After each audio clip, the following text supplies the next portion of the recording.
अब हम जानेंगे कि सप्लाई और डिमांड को चार्ट्स पर कैसे पहचान सकते हैं। पहला तरीका यह है कि ट्रेड में आपको तभी एंट्री लेनी है जब आपको कम से कम 3 मोमेंटम कैंडल्स दिखें। हो सकता है कि एक मोमेंटम में 4-5 बड़े कैंडल्स हों, लेकिन कम से कम 3 तो होना ही चाहिए, तभी हम ट्रेड में एंट्री ले सकते हैं। जैसे कि इन 3 मोमेंटम कैंडल्स को देखो।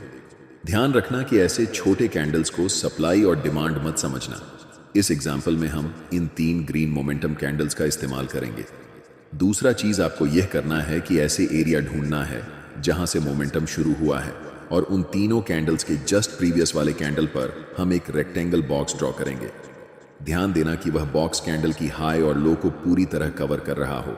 अब जो आपको चार्ट्स पर यह रेक्टेंगल एरिया दिख रहा है, यह पूरा एरिया एक डिमांड जोन है, और अगली बार जब भी प्राइस इस जोन में आएगा तब यहां से आपको बाय ट्रेड में एंट्री करनी है। क्योंकि यहां पर ऐसा हो चुका है, तो ध्यान देने वाली बात यह है कि प्राइस इस जोन तक आया और उसके बाद बड़े ग्रीन कैंडल्स बनाते हुए शूट अप कर गया। सोचिए, अगर आप ऐसी जगह पर मार्केट में ट्रेड एंट्री करते हैं तो आप बहुत ज्यादा पैसा बनाने वाले हैं। चलिए अब एक और एग्जांपल देखते हैं। इन 3 बड़े रेड कैंडल्स पर ध्यान दें। यहां पर हमें इन कैंडल्स को सिलेक्ट करना है और इन 3 कैंडल्स के प्रीवियस कैंडल की हाई और लो को टच करते हुए राइट साइड की तरफ खींचते हुए एक रेक्टेंगल बनाना है। यह रेक्टेंगल एरिया एक स्ट्रॉन्ग सप्लाई जोन है, इसलिए हमें वेट करना है कि प्राइस दोबारा इस सप्लाई एरिया में आए। और जैसे ही प्राइस सप्लाई जोन के पास आती है, मैं चाहता हूं कि आप ध्यान से देखें कि क्या होता है। प्राइस इस जोन में आने के बाद थोड़ा कंसोलिडेट होती है और फिर एक स्ट्रॉन्ग रेड कैंडल बनाते हुए नीचे चली जाती है। यहां पर प्राइस लिटरली इस सप्लाई जोन के पास आने के बाद कोलैप्स कर जाती है। इससे आप सीखते हैं कि सप्लाई और डिमांड जोन को चार्ट्स पर कैसे पहचानते हैं। अब हम जानते हैं एक और मेथड, जिसे हम कंसोलिडेशन मेथड कहते हैं। इस चार्ट पर नजर डालें।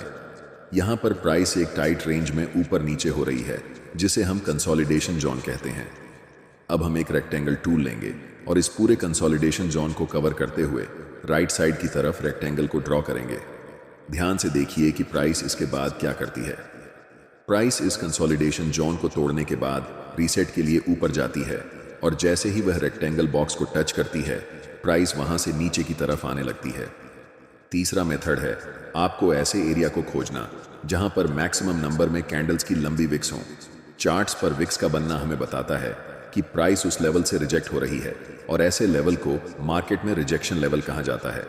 जहां पर मल्टीपल लॉन्ग विक्स वाले कैंडल्स बने हुए हैं, वहां क्या करेंगे कि रेक्टेंगल टूल सेलेक्ट करके इस पूरे विक्स वाले कैंडल्स को कवर करते हुए रेक्टेंगल बॉक्स को राइट साइड की तरफ खींचेंगे। आपको दिखेगा कि अगली बार जब प्राइस इस लेवल पर आई तो प्राइस यहां से बड़े बड़े ग्रीन कैंडल्स बनाते हुए शूट अप कर गई।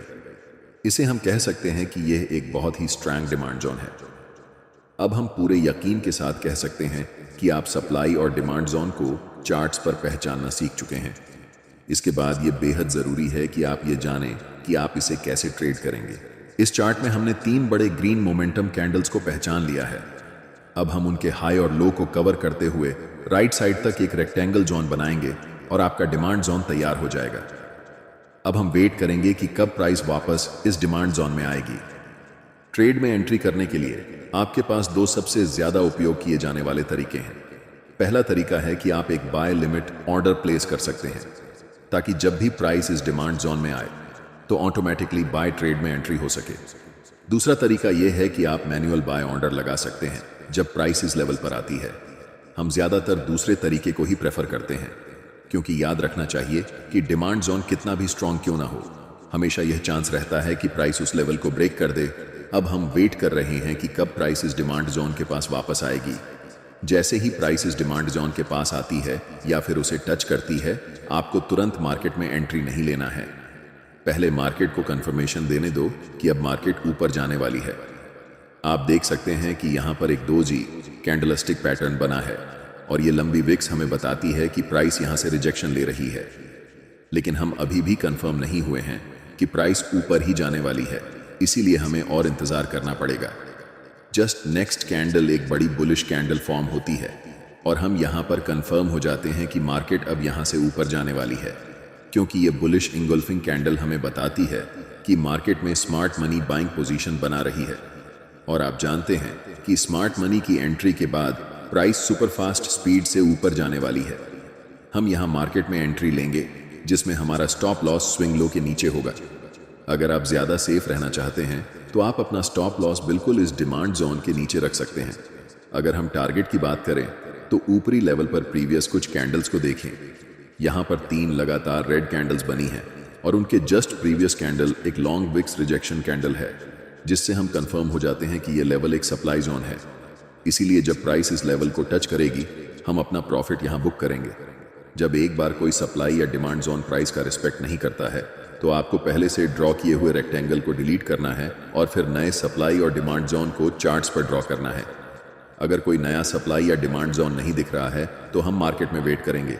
जब प्राइस इस लेवल से 3 बड़े ग्रीन कैंडल्स बनाती है तो हमें पता चलता है कि यह एक नया डिमांड जोन है। इन 3 ग्रीन कैंडल्स के जस्ट प्रीवियस कैंडल को कवर करके हम एक रेक्टेंगल बॉक्स राइट साइड की तरफ खींचेंगे। अब हम इंतजार करेंगे कि प्राइस कब इस डिमांड जोन के पास आएगी ताकि हम ट्रेड में एंट्री कर सकें। इस एरिया में हमें दिख रहा है कि कैंडल्स के पास बड़े बड़े विक्स हैं, इसलिए हम यहां एक सप्लाई जोन ड्रॉ कर सकते हैं। जब प्राइस इस डिमांड जोन के पास आती है तो स्ट्रॉन्ग रेड कैंडल बनाते हुए इस लेवल को थोड़ा सा ब्रेक कर देती है। ऐसी सिचुएशन में रिटेल ट्रेडर्स अक्सर इसे एक ब्रेकडाउन के रूप में देखते हैं और सेल पोजीशन में एंट्री कर लेते हैं।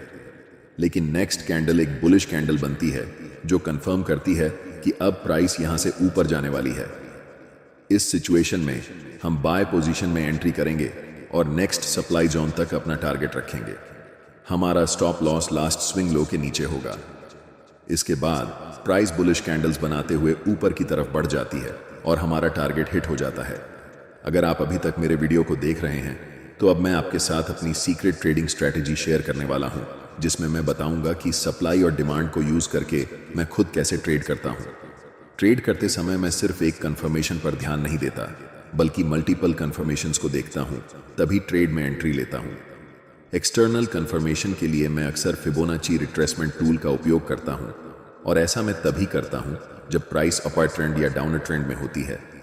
फिबोनाची टूल को कभी भी साइडवेज मार्केट में यूज नहीं करना चाहिए और यहाँ एक अप ट्रेंड है, इसलिए हम फिबोनाची टूल को ड्रॉ करेंगे। फिबोनाची टूल में रिट्रेसमेंट को ट्रेड करने के लिए 0.5 और 0.61 लेवल सबसे अच्छे होते हैं। इसलिए जब प्राइस इन दोनों लेवल्स के बीच आती है और एक बुलिश कैंडल बनती है तो हम कंफर्म हो जाते हैं कि प्राइस अब यहां से ऊपर ही जाने वाली है। मल्टीपल कंफर्मेशंस के बाद हम बाय पोजीशन में एंट्री लेते हैं।